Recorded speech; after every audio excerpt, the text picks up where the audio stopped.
Hey Jennifer, thank you for coming to talk to me about your Patient Family Advisory Council. Um, why don't you tell me a little bit about your clinic first? My clinic is in Midtown, and we have 5 providers. When I started back in January of 2017, we were part of the Track 2, and we were able to add another provider during that period of time. We see mainly older women over the age of 65 is our projected population, and every day there's something new to do. You know, I know Midtown is in a great spot and location, and your patients love to come there.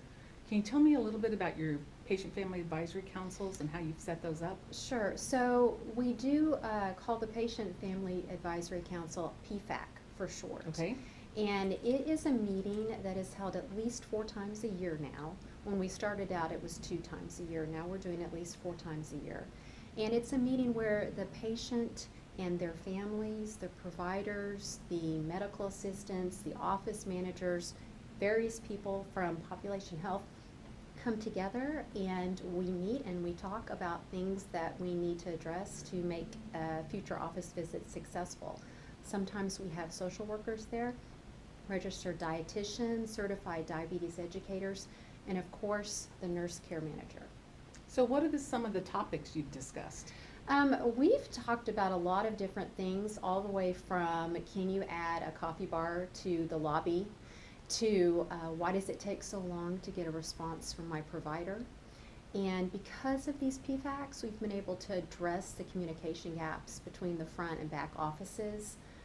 We've been able to improve our check-in and check-out procedures. We've really done a lot of things to make it more efficient and effective for that patient during that office visit. How have your patients responded to some of those changes that you're making? I think they feel amazed that they're being heard. They really appreciate that we take the time to ask them what they would like. They are really impressed that we want to know how to help them understand what the patient satisfaction surveys mean, what the rating systems mean. It's been very positive so far. So, what have you personally learned from these discussions with your patients? I have learned that the relationship with the patient is central to the healthcare team. And if we don't have that input, then we're not going to be as successful as we should be. I do like engaging with patients one-on-one, and when they feel that they're being heard, then I really think it helps them be more engaged in their preventative care. That's a good point. So tell me, have there been any unexpected opportunities that have come out of these discussions? Yeah, we did have that. So we had the need for some group classes, and our clinic is really small.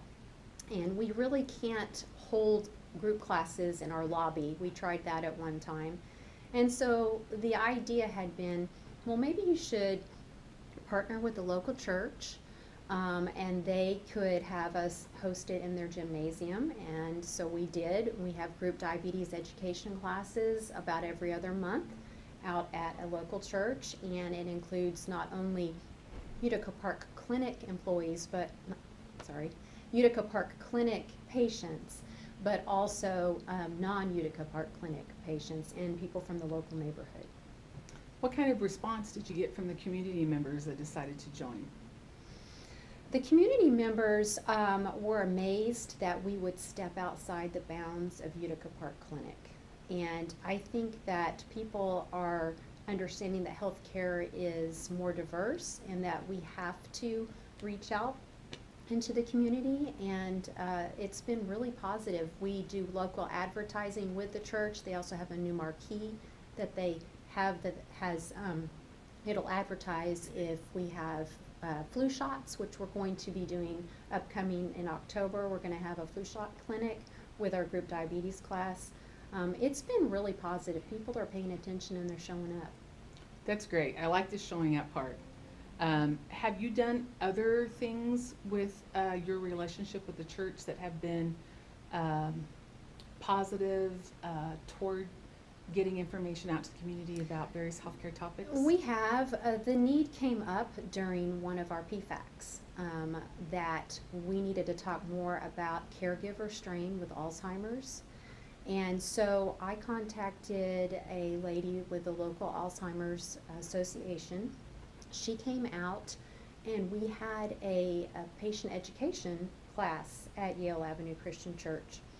And it was really well received.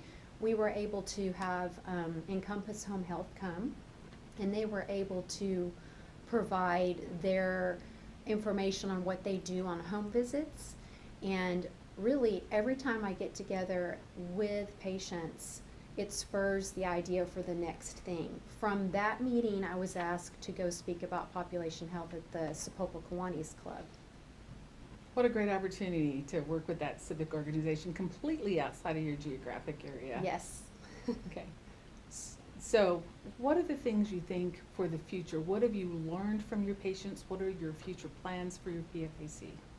Future plans are to grow it. We definitely learned that in the beginning we were getting more positive feedback from our patients, but I really need to have that negative feedback as well. I need to know what we're doing wrong as well as what we're doing right. I don't need it to be everything's perfect, we love you, and then the discussion ends there. So what we're doing is we're looking at the patient satisfaction surveys, and we're trying to contact those that have not been so happy with their visits and see if we can get them to come to the PFACs and let us know what we can do to improve. I know you're part of Utica Park Clinic, and we have many clinics that are involved in doing patient-family advisory councils on a regular basis. Can you share with us maybe some of the things that some of your peers are doing in their clinics?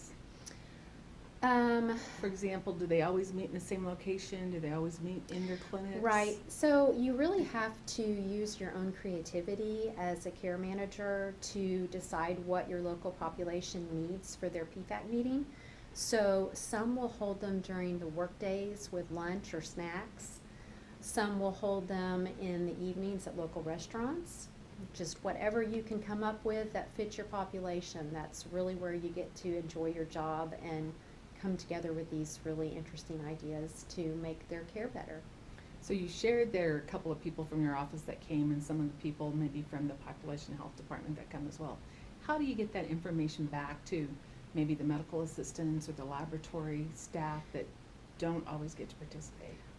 If they're not there, we do have meetings, weekly meetings or data meetings where we will try to put information together between the clinical lead and the office manager. But usually we will give a report at a staff meeting and we'll say to the medical assistants, you know, we had this complaint that people were calling and they couldn't get a hold of their provider. What can we do? And we kind of try to figure it out from there. So we always make sure that everybody is involved and understands what's going on from the PFAC meetings. Jennifer, thank you for talking with me about your patient-family advisory councils. I just want to congratulate you on being bold and creative in how you make these things happen. And I think that outreach to the community has been a real plus, and you've set a good example for other of our clinics. Thank you so much. I really enjoy my job.